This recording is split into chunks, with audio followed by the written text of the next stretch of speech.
Yeah, it's fine. It's fine. Hey. Yeah, nice. Yeah, nice. Welcome to the 2 Decades Too Late podcast, gang. I'm Brad, hanging out with Josh. We're going to the moon. Yeah, I was definitely bringing that back. Yeah, that's great. I weirdly didn't see it coming, though. I'm not really sure I know why. Yeah, but this is a podcast in which we rate and review an album that is turning 20 years old, mostly metal for whatever it's worth. Josh and I each give a rating of 1 to 5 to 4 different parameters for an individual maximum point total of 20 and a combined maximum point total of 40. What are we shooting, Pat? We are going across the border today, north of the border even, to that realm from which all great music comes from, seemingly. Not that. Not all great music comes from there, but only great music comes from there. The music that comes from Canada. Not every rectangle is a square, but every square is a rectangle kind of. Yeah, it's 100% right. All right. Yeah, Vancouver, British Columbia, Canada. Our band today, active for 8-ish years. And I don't know if they're 8. Over a span of 13, I guess, if you want to put it that way. Today, we are listening to the album The New Black from Strapping Young Lad. Hell yeah. SYL. Yeah. Yeah. Did you catch that? I did. I noted it. I love it. It was great. It's fucking awesome. Yeah, it really is. Yeah, Strapping Young Lad. The way people worship at their altar a little bit, and I don't mean that in a bad way, in any way, shape, or form. I kind of expected them to be older. Yes, by the time 80s. This album came out. I expected 80s, especially. At very least, early 90s. I know he did stuff with, David Lee Roth and Steve Vai and all that stuff, but given their fan base, I just really expected them to be older. Yeah. 94 to 98, and then a brief hiatus for 4 years. Not that brief. And then 2002 to 2007. So really just kind of 4 to 5 year chunks of activity and inactivity. Yeah, it's almost like when you're at the time led by an individual who has undiagnosed massive mental health issues that they're trying to struggle through. It's this is weird. And then in the middle of it, you get the diagnosis for bipolar disorder. Mm-hmm. Yeah. A lot going on. Going on. And then if you listen to his catalog, it's Yeah. Neurodivergence is just fine as long as it's properly managed and identified. Absolutely. Yeah, well, and who we're talking about, by the way, if you're not familiar just off of hearing the name Strapping Young Lad, but is the guitar player and vocalist Devin Townsend, who's actually come up on this podcast a couple times. Yeah. Because he produces a massive amount of shit on top of writing a massive amount of shit. Including this album. And also Strapping Young Lad. Yeah, of course. And then to that end, also on guitars, and you know what, backing vocals, we're just saying backing vocals, okay? People do backing vocals, it's fine.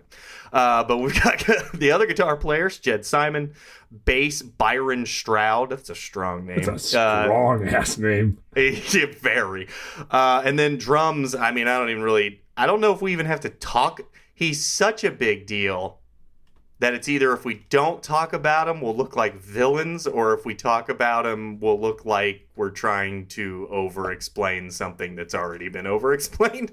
Yeah. I don't know how we're going to tackle that, but Gene Hoglan, everybody, the absolute almighty Gene Hoglan. He plays drums sometimes. And he does. Death Clock Metalocalypse. Yeah, and 10,000 other things. 10,000 other things, yep. And then, to your point, Josh, production, Devin Townsend. I have a lot to say about that, I think. Or maybe. I don't know. We're going to talk about it, I'm pretty sure. Because I have thoughts. Yeah. Good. I barely know what production is, and I at least have opinions. There's a lot of stuff going on here. There's a lot going on here. Yeah. Well, and I will say, too, they did have some really, really early, and I mean, when the band started, kind of lineup changes, and by that I mean really it just seemed like Devin was doing everything and then hiring musicians to record stuff. Oh yeah. Yeah. But the band that I laid out for you, by and large, is Strapping Young Lad. Pretty much the whole time. I think Gene Hoglan joined in 96 or 97, and the roster was kind of set from that point on, I think. For sure. Which I would really be upset with myself if I didn't point this out. Do you know who the drummer on the first album was that they recorded? I do not. His name's Adrian White. That's significant because he's the drummer of Men Without Hats. What? Yeah. That's sick. I don't know if I learned any other factoid from any of my research from this that I'm even going to lay out there because you're always so much better at that shit than I am anyway. But I was like, that's my whole main thought in my notes. Yep. I have none. I have no other. That's usually the bulk of my notes. Album be damned. Yep. I was like, I don't care about anything else now. Just the drummer for Men Without Hats. And you know what? I need to go back and listen to it because what's that like? Yeah. No kidding. I don't know. Yeah. Yeah, this is their last album. It is. They had what a way to go. 4 releases prior, 95, 97, 2003, 2005. So pretty consistent when they're active. Yeah. And this one is of the genres, well, it's far beyond metal, I would say. It gets into far beyond, which is awesome. Yeah. Anyway, you can continue your thought. Yeah, it's labeled as industrial metal, thrash metal, extreme metal, and I know we've talked about extreme metal being kind of just a catch-all category, and if we're using it as that, it is definitely that. Honestly, I think this is kind of one of the bands, in my opinion, that extreme metal was kind of like made for. Yeah, it's like some of the shit on here is straight up melt your face off. Yeah. Like heavy. And then it's like, and then the next 10 minutes for some reason is just a psychedelic like trip up and down a roller coaster that you didn't see coming. Right. Yeah, so like I love that that's right. What's your opinion? I wonder how like if you are a fan of industrial metal overall, I wonder what that's like for you because like I know you can call Ministry industrial metal, right? And I don't like that sort of thing at all. That is not for me. That is exactly the band that I would think of. I know of no other example, to be perfectly frank. Well, which is fine. And then, but like another notable one is Fear Factory. And it's like, those are so different. I would say Strapping Young Lad's far closer to the Fear Factory side of things, not to mention that they shared most of their members at one point together anyway. They're like, But like, I wonder what that's like if you're a fan. If you're like, fuck you and your Fear Factory bullshit. I don't need double kicking my stuff. You know what I mean? Or, if, I don't wonder what that's like. Reach out to us, TDTL_podcast on Instagram. If you're a hardcore industrial metal fan and want to tell me how badly everyone gets it. Because I get it. Yeah. I'm with you. I'm pedantic. Anyway. But yeah, I would agree with those genres. I wouldn't know what else to call it. Yeah, that's fair. Devin Townsend. Yeah. Yeah, Devin Townsend doing Devin Townsend things. Yeah. Yeah, it's okay. Well, and it came out on Century Media, which comes up around this time of during this time frame a lot. Do they? Yeah. Are they limping along? They're probably limping along. Doesn't matter, but a lot of stuff back then. Along. Yeah. Man, if it came out on Century Media, we were all about it. Yes, that's a fact. Except this. I didn't listen to this at all. Well, do you remember me getting this album? Yeah. Yeah. Like, I remember getting this album, but we'll talk about it later for specific purposes, but I can't remember the when. Yeah. I know there was a minute where I was obsessed with this record. Yeah. But Sawyer was in the mix. Oh, shit. Well, then that does mean it would have been 2007? Okay. 8? Yeah, this came out July 11th, 2006. Interesting. Yeah, well, that's earlier than I expected. You're right. Sawyer is the one who introduced me to this. Well, there we go. That's wild. And I wasn't around Sawyer after 2008. So I remember the music video, and that's about it. Yeah, great music video. Great music video. Yeah. Pretty commercially successful, this album, I would say. Yeah. Pretty critically successful. Debuted at 200 on the Billboard 200. Number 8 on the Heat Seekers chart. 15 on the Independent Albums chart. Probably number one on some Canadian chart. I don't know. 100%. Yeah. I mean, if Keepa Kalesen can play the Norwegian Grammys, I mean, what are you going to do? Yeah, that's fair. Yeah. Also, did you see that, like, this album in particular, which I find a lot of this funny, like, it's your last album. Most people call it one of your best. Right. And then you're the biggest you've ever been. Yeah. Because of it. And I don't know did you see the whole thing about how, like, the label was like, we need you to be on Ozfest 06, so get this fucking album out fuck now. Yeah, and he was not a fan of Century Media at the time, or after. No, he was not. No, but you see a lot of his, like, responses like, no, I didn't feel rushed. I mean, they did what they thought they had to do and all that stuff. And then there's legitimate parts of the album, which we'll talk about, where he's just straight up calling them out in lyrics. Yeah. Like, it's awesome. There's a song called Fucker, and I assume it's about one of them. Or track 2, You Suck. Hell yeah, you fucking suck. Fuck you, you fucking fuck. Fuck you, you fucking fuck. Is something you and I would have said while skateboarding. Yes. A lot. But is awesome. And when he says, your girlfriend... Wait, what does he say? Your girlfriend even fucking sucks? I want to say he says it like even like just dripping in. Your girlfriend even fucking sucks. And then the King vocal in the background doesn't repeat itself. It says, hell yeah, she fucking sucks. Yeah. Yep. They change it to be she. That's great. It's so good.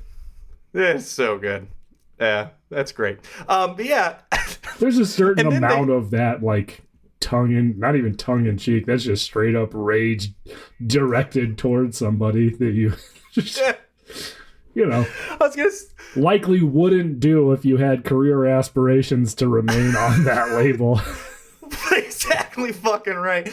It's funny too, because I spend, like, you spend 20 years thinking it's a tongue-in-cheek thing. They're like, no, it absolutely wasn't. It was 100% poingnant and directed. Right. Now there is a lot of, like, other like I won't call them recycled riffs, but I'll call them intentionally reused riffs. There's like a whole paragraph on the wiki of, like, this came from this, and this is featured in this, and this is this. So, like, a lot of callbacks and tie-togethers in weird ways. Yeah. Super cool thing to do. No, it's awesome. And, we're kind of into it. I don't know how much, like, if we just want to, like, kind of put in the tracks a little bit while we're going here. But, like, well, first of all, Biff Naked is on this album. I know. Biff Naked. Yeah. It's awesome. Yeah. So I didn't know that.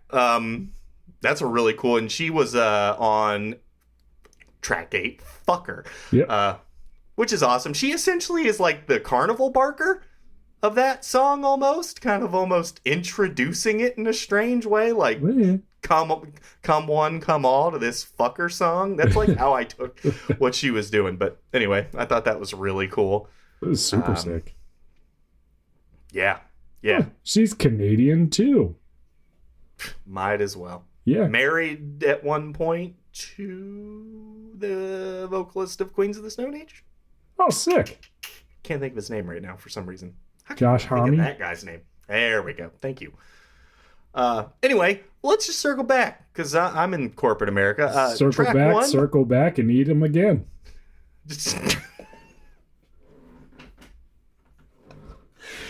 I'm going to get high now and listen to that on repeat for the rest of the day. You should. But you can circle it back. I really might. I can't walk, so I might as well. But yeah, track 1, Decimator. It's great. It's a great song. Short. It's a big hat. Yep. It's got the SYL chant in it. Absolutely. What a sweet thing to do, to just chant your own band name. Fuck yeah. Yeah. I remember when Eric did the Behold Eternity thing at the beginning of the first ever recorded Behold Eternity song, and everyone hated us for it, but I was like, yeah, you should fucking do that shit. Yeah. You should fucking do that. No, it's super rad. Honestly, I think if you like track 1, go. Just fucking take it and run. You're going to probably like it. If you don't, you probably won't. I mean, there's a lot going on, but it's a pretty good representation of a lot of what they have to offer. The bulk of it, yeah. Like there's nuance and there's a couple things here and there that like for sure could hook you in if you were looking for something different, but the rest of it's so much that like why bother?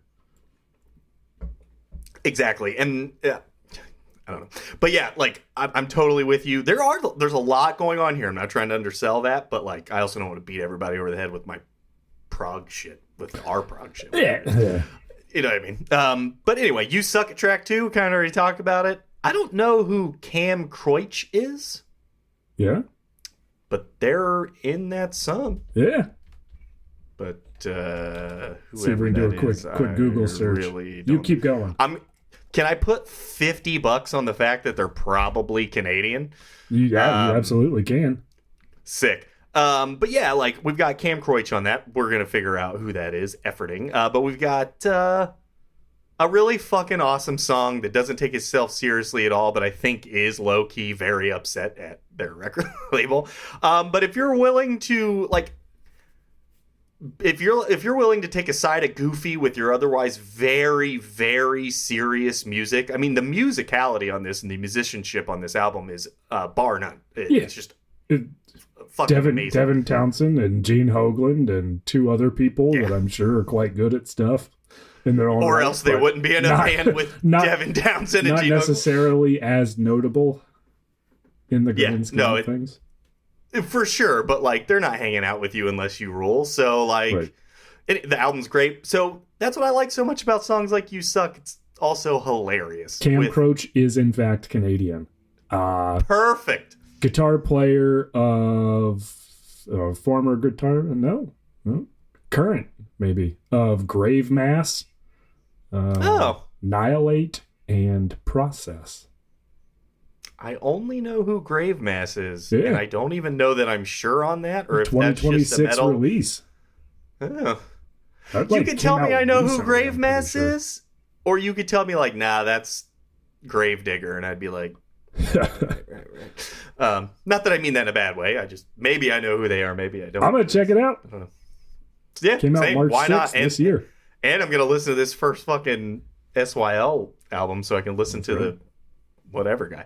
I don't know, the song's great. The keys and the synth in this song are especially very good, even though they're over top of a lot of absurdity. I think he crushes it on the keys and the synths.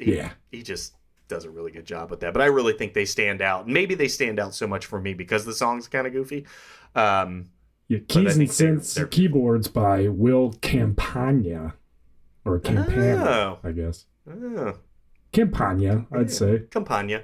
Is it Cabana or Cabana? I heard a boy say Cabana, but I don't even think he's from here.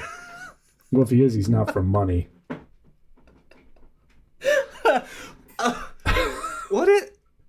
Hold on. No, give me. I'm gonna mull that over for a minute. That feels like one I should know. Oh, yeah. Right? Anyway, I don't know. Sorry, I took up a bulk of that saying a bunch of nothing while you were looking up what's his name and grave stuff. Do you have anything to add for You Suck? Because it's a sick song. I don't. All right, sick. Track 3, Anti-Product. I always thought I didn't like this song because it starts out weird, and I don't like it. Does start off weird. His vocal pattern on the verse is odd to me. A lot of it's odd. A lot of odd choices on this, to be honest. But yeah, this has a very anti-industrial feel to it. Yeah, 100%. A little BT Bam to me in this thing. It's kind of weird. At the bridge, it's very strange. It's almost like one of those circus parts that they do. Oh, yeah. I don't know what else to call Silent it. Circus. Yeah. It sounds like a 70s movie car chase after the bridge, which is pretty cool. Yeah, it's a good song. I didn't think I liked it. I actually always used to skip it, but it's great. I don't have any problem with it at all, except that vocal pattern, which is super weird. Yeah. Monument, track 4. Yeah. It's great. I don't know how much you want to add to this. It's really good. It's got a really interesting beat and feel to it. Like there's a repetitive, like marching almost aspect to it. Agreed. And then Wrong Side, that's the first song I heard. It's great. Same. the killer song. First out of 2 songs that I had ever heard from this album. Same. Is the other one the track 9 almost again? It is. Yeah, great. One of my favorite songs of all time, actually. Yeah. One of my favorite singing in the car songs. Oh, yeah. Actually. It's great. Great for that. It is, yeah. Are we going to be tied for favorite on that? I picked track 9. I was going to say, I figured one of us would pick 9 and then one of us would pick 5 and all would be well in the world. That's kind of... Hey, everybody, we won't do the favorites later. The favorites that are going to be added to the fictitious playlist that I don't think exists quite. No, I made it. You did. No, I made it. Yeah, we won't... Maybe we won't worry about that section this time around. Tracks 5, Wrong Side, and tracks 9, Almost. Dude, it's so good. I don't want to beat anything to death too bad or, dead horse and all that stuff, but I do want to make sure to call out track 7, Far Beyond Metal, for just being fucking awesome. Well, we did skip 6, Hope. Okay, now we can go to 7. Yeah. Good call. I was going to say, I realize I have nothing else to add to these except, it's good. It changes a lot. A lot going on. The drums, guitar. Stuff. Yep.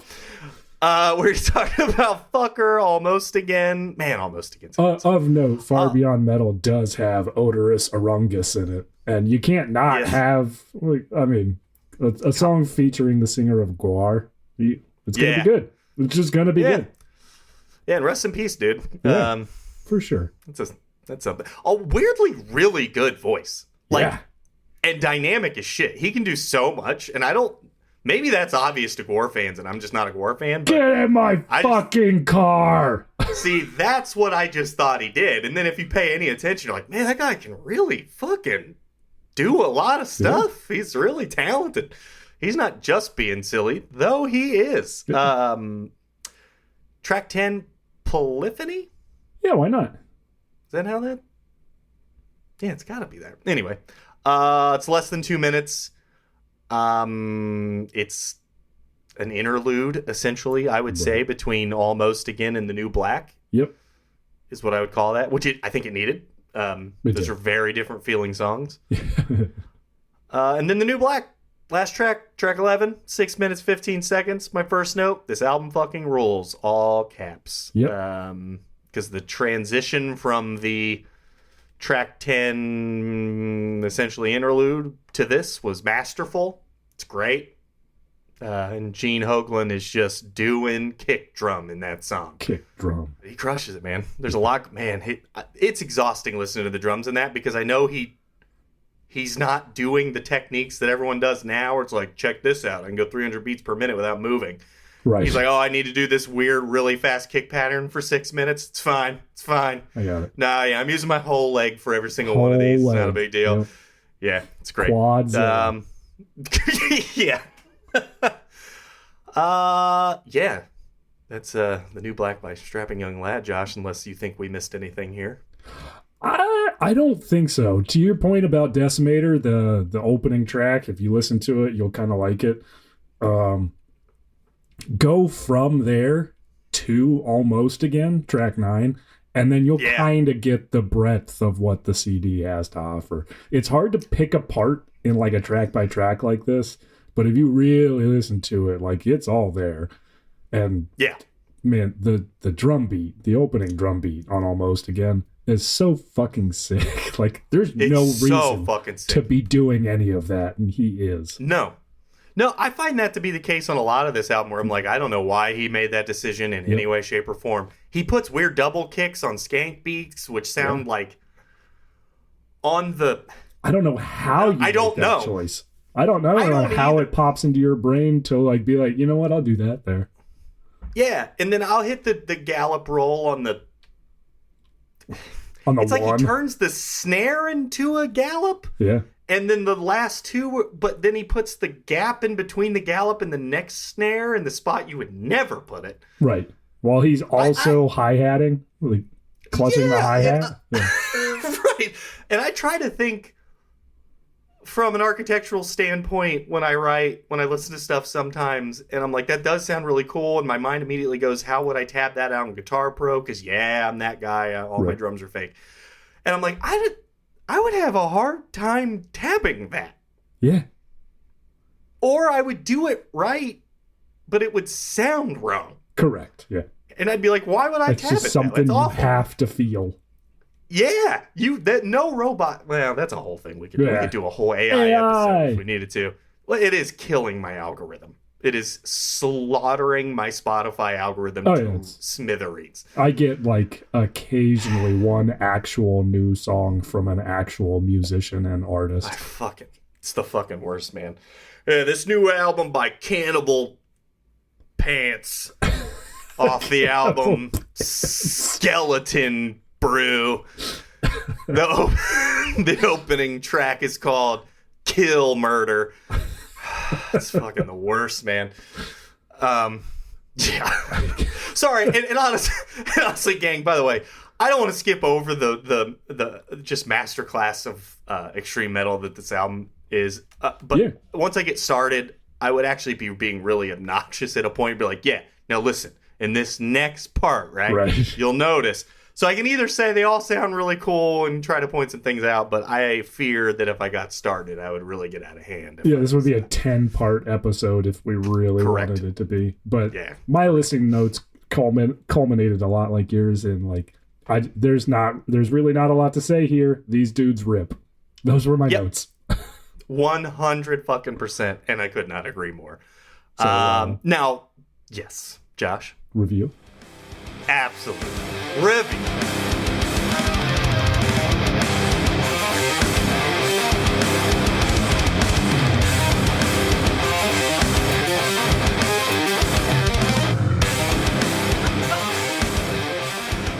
Oh, man. You are still listening to the 2 Decades Too Late podcast. After hopefully. A little diddly-doo. Diddly-dee. Yeah, hopefully. And thank you if you are. Yeah. Appreciate you. We are breaking down the New Black by Strapping Young Lad, and we are going to get into our bullshit here as we are wont to do. We're going to review this bitch. Wanting bullshit. You're damn right. I'm going to go out on a limb and say this is... Well, no, never mind. I have a question for you on our first parameter, which, if you're new to this, is artwork. Yeah. Did you notice there were 3 versions, technically? I noticed 2. I noticed one, and I noticed one that was a mirror of the one. I have not seen a third. Got it. Yeah, so the little graphic is on the left, and one, the little graphic's on the right, but I haven't seen it. Oh, shit. So there's 4. Okay. Fuck.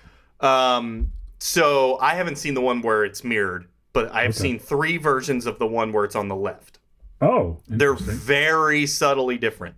Okay. It is they either gradient from the orange and the splotch there. They would either gradient from orange to a lighter orange in Strapping Young Lad, or they stay one solid color of orange the whole way through Strapping Young Lad, or Strapping Young Lad is black. Damn. Yeah, it's subtle. It is, but there are 3 versions of that one version. I would say we should do the gradient from darker orange to lighter orange just because I like gradient color, because I think I should have worked in the 90s on PowerPoint. I think I would have loved my life. I actually legitimately don't care. It's going to get the same rating from me no matter what, having seen them all. That was my only question, whether it was really going to matter or not. Oh, man. Did you find another one? Not necessarily. I found... Oh, that's sick. Oh, no. It's a poster. It's just a poster. Oh, okay. Oh, yeah. All right, sick. So, with that said, everyone out there, I just wanted to make sure we were clear, because I don't know if that would be a point of contention. But okay, sick. With that said then, Josh... Yes. Out of 1 to 5, what would you give the artwork? Let me just make sure I know what I'm talking about. Yeah, so the artwork is by Travis Smith, who we actually mentioned in the All That Remains episode. He's around. He did the Fall of Ideals. And we did not care, or I think both of us agreed that we did not care for that one so much. That is correct. Couldn't put our finger on it. Nope. But we both had the same opinion somehow. Yep, both talked it down to a 3. This one, on the other hand, is getting an absolute 5. I don't care which version of it you see. I think it is fantastically done. That I don't know what it necessarily is. Kind of a splotch. Yeah, but it looks great. It's a gradient just from like a cool gray up to like a burnt red orange. And in one version, like we talked about, Strapping Young Lad is in a red to yellow orange gradient. In one version, it's in all white. In one version, it's in all black. And all of those are great choices. And I just love it. Everything's right. Sick. The logo typeface is correct and correctly placed. The album typeface is correct and correctly placed. Like this is a home run. It's doing. Hell yeah, dude. And by the way, the background, you think it's white. It's not. It's a little off. It is like off. Canvas off-white, parchment papery almost. Aged around the edges. Aged around the edges. It was a little gray. Little dirt. Yep. Little dirt on the skank. That's not skank. Skank right there. Skank dead. That's right, he is. Awesome. And scene. 6. So 5 for you on this. Yeah. I want to give it a 5. The only reason I want to give it a 4 is just because I so don't get it. Okay. But that's fair. I'm giving it a 5. I'm just saying, like, I don't want to call it perfect because the point of not getting it sometimes bothers me. But I don't know that that's the case here. It's Strapping Young Lad. It looks fucking cool and somehow represents the what of the album anyway. It sure does. You know what I mean? Yeah. Because it kind of to me could easily look like someone knocked over their like easel. And just spilled shit all over the place. Or it also kind of looks like, you know, those things when like film would melt. Yep. That's what it looks like to me too, which looks really cool. I don't really have anything to add to that. It's a 5. Sick. It's fucking great, man. It is fucking Sometimes great. The poster I found, by the way, is like a Rorschach ink blot, but with the band members coming out of the tops and sides. How did you search that for no reason? I'm definitely not doing that right now while we're recording a podcast episode. Strapping Young Lad, the new Black album cover. It's so weird seeing Devin Townsend not completely bald, but also bald with very long hair. Maybe that's, you know what's funny? I will say, if you didn't know that one of the things that was so predominant in that band, or at least for him specifically as a character in the metal, you know, verse, he rocked a skullet for like 10 years. Dreadlocked skullet. Yeah. For a long time. That's what you do. Oh, that's a sick ass poster, dude. Yeah, right? God, this motherfucker has no like, it's crazy, man. Crazy. His artistic cup just overfloweth all day long, every day. Now, let's talk about the production. Yes, indeed. My bad. I find him very fascinating. He's absolutely fascinating. The production. It's weird. I don't. So the drums are weird to me. First of all, it's the thing that bothers me and doesn't bother me simultaneously the most about this recording are the drums. So the kick is produced the ever living fuck out of, and it's way too loud for me. And I know that kick because it was the first Easy Drummer set I got was his, and it has that goddamn kick in it. So any of my really early demos, which I didn't know what I was doing anyway, but like my really early home demo recordings just are kick and very, very little else. I mean, it's good, but it's not. It's too loud, and it's really overproduced. I don't mind the overproduced part. I think overproduction on kick, I think, makes sense, especially in metal that you're trying to be really precise in, and that's what they're doing. But, like, they left all the rest of the kit wildly underproduced. Yeah. And I know why you would do that, because it's Gene Hoglan, and you're probably going like, well, the character that he presents in his drumming and the amount he expresses through his velocity hits and switches from rim to knot and to blah, blah, blah, blah, blah. He's a monster of a drummer, so I understand why you'd go, yeah, but we want to allow him to be dynamic elsewhere, because we don't need the kick to be dynamic. It's extreme metal and it's a kick drum. It's a strange combination of things to do. It is. I don't know. And it's very strange. And again, I get it. I get why. And by the way, if Gene Hoglan said, hey, this is how I want my drums produced, what are you going to do?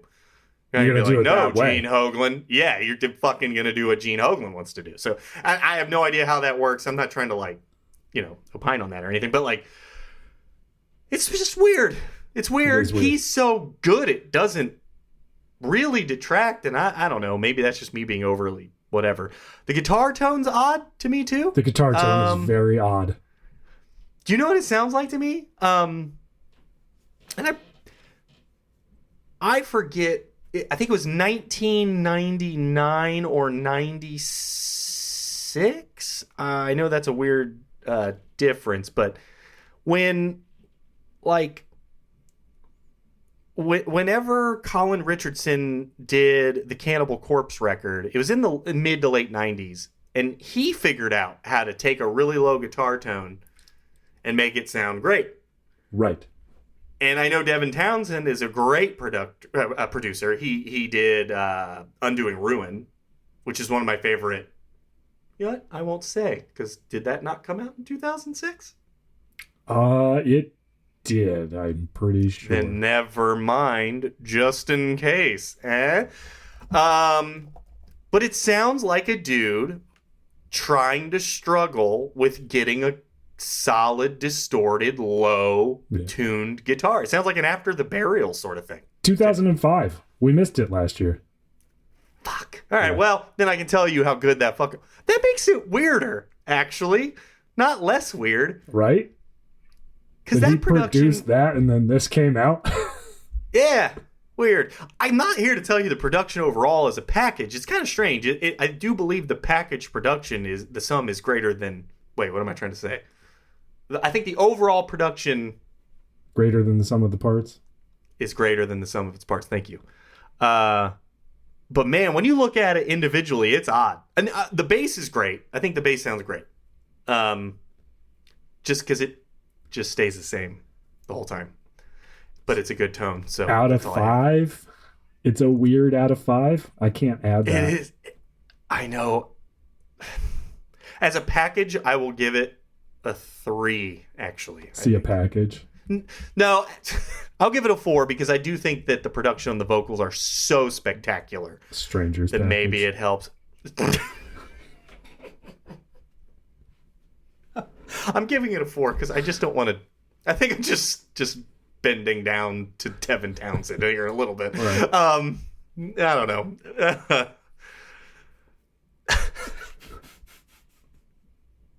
You really slipped that stranger's package right in there.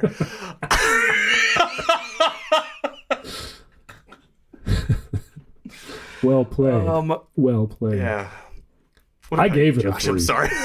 Okay. I have no qualms about giving it a 3. Because for 2006, like you said, it was at best a strange choice, and at worst, it just wasn't that good for 2006. Despite the fact that he had produced better sounding albums overall. Totally. Yeah. Now, I guess in this everything's kind of audible, which is kind of what you need. So maybe the overall quality suffered a little bit to do that in 2006, but it definitely sounds dated now. Yeah, for sure. You're probably right. Made me think like, oh, this was definitely an 80s band. Like you said, struggling still to catch up with like low end current metal. Yeah, by a dude who is doing that. Right. Or they just wanted it to land like solidly in Iron Maiden era kind of sound. True. Yeah, that's true. Hey, you know what? Fuck. I regretted my whole ABR, All That Remains shit last episode. So you're right. I'll give it a 3. It's not a 4. All right. You talked me into it. All right. Impact at the time, Josh? I got to go with a 1. I heard Wrong Side, and then that was about it for a while. It was super sick. I listened to it a lot, but I never really sought out any more Strapping Young Lad. And then I eventually heard Almost again, and it was up to 2 songs, and that was it. Yeah, fair enough. Super fair. I mean, I don't really have a whole lot of a difference. I mean, I was into the album as a whole. Yeah.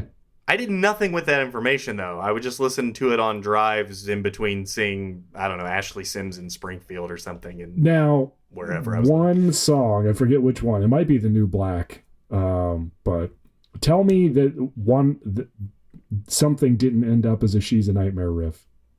But it wouldn't have. Like the She's a Nightmare riff would have been first. It would have been a couple years before that, yeah. Interesting. That's odd. Will you please find the riff that you're talking about? Yeah, I thought that now I'm incredibly curious. Know it. Oh man, you said it was on the New Black.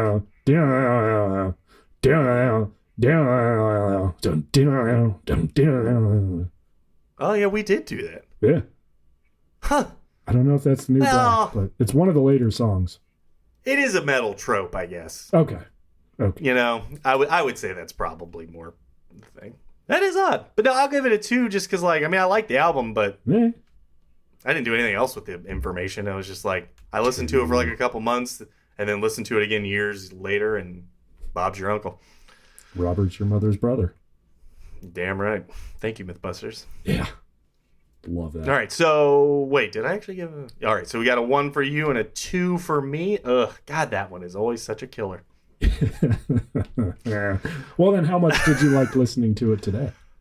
5. I loved it from beginning to end. I listened to it all day. I didn't even feel like I don't want to like too inside baseball, but you know, we get some of these where I'm like, I'll listen to it a couple times, but I'm not super stoked. Right. I just know that that's what I got to do. But yeah, I didn't even mean to listen to this I listened to this for like a week. Not constantly, but like I'd be listening to the same playlist of Stick to Your Guns and Red Handed Denial and Era that I've been listening to for like 6 straight months. Right. And then it's a great playlist. I'll make it on YouTube. I'll send it to you. Hey. But it's just like I'd be done with that and be like, I could listen to that again. And I just kept turning it on. It was great. Production be damned. Weird stuff be damned. Like it's a fun fucking metal album to listen to. What about you? I gave it a 4. Not quite a 5. It got a little much for me because I never really sat down to like want to digest it. But even on one listen through at like just shy of 45 minutes, just over 40 minutes, we'll say. Actually, it splits the diff right in between 42 and a half. 42. Yep.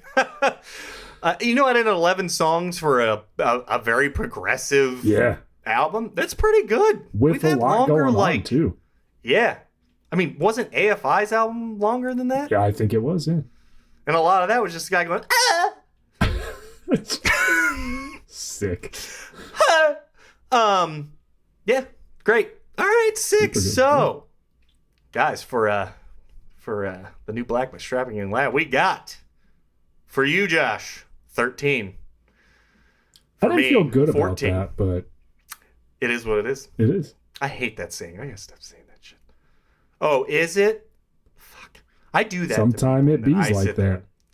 You're damn right. Yeah, for a total of 27. 27? 28.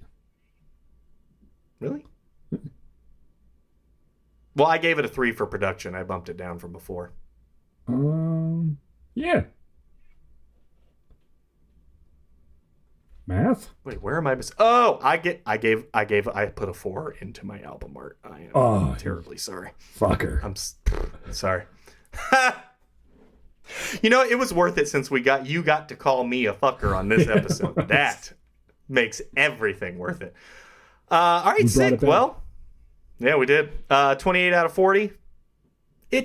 That's not bad. Know. It's not. It's fine. I was going to try to do some mental gymnastics bullshit like I'd like to do with an album that I seem to care about. If we were ranking it, I would put it at a 32 out of 40. Yeah, that's true. But we're not. Man, do we... No, we're not doing that shit. That's not what we do here, guys. That's not what we do. All right, man. That's pretty good, though. You're right. That's not terrible. I do think if you're into Fear Factory, this is probably up your alley a little bit. I'd say so. If you like the heavier side of things of what Devin Townsend does now, which he does many, many things now that are some of which are not heavy in any way, shape, or form. But if you like that side of his things, this is good, man. This is good. This is a hell of a way to go out. If this is going to be your last album, this isn't bad. This is not bad. Yeah, he's even got an album called Lightwork if you like lighter Devin Townsend things. Yeah. Moth just came out, right? Yep, it did. Maybe check that out. Yeah. Have you listened to it yet? No. I haven't either. I haven't listened to any new music in a while. It's like 40 songs, I'm pretty sure. Oh. Yeah, I just read an article about it, or I skimmed an article about it while I was pooping. Man, never mind. I don't know if I'm there. I need like an extra day off in the week. Yeah. Or something like that. You know what I mean? All right. Well, we don't got to worry about the favorites. We already talked about that. Yep. And if you want to check that out, it'll be on the TDTL Favorites 06. Yep. Playlist on Spotify. Yeah.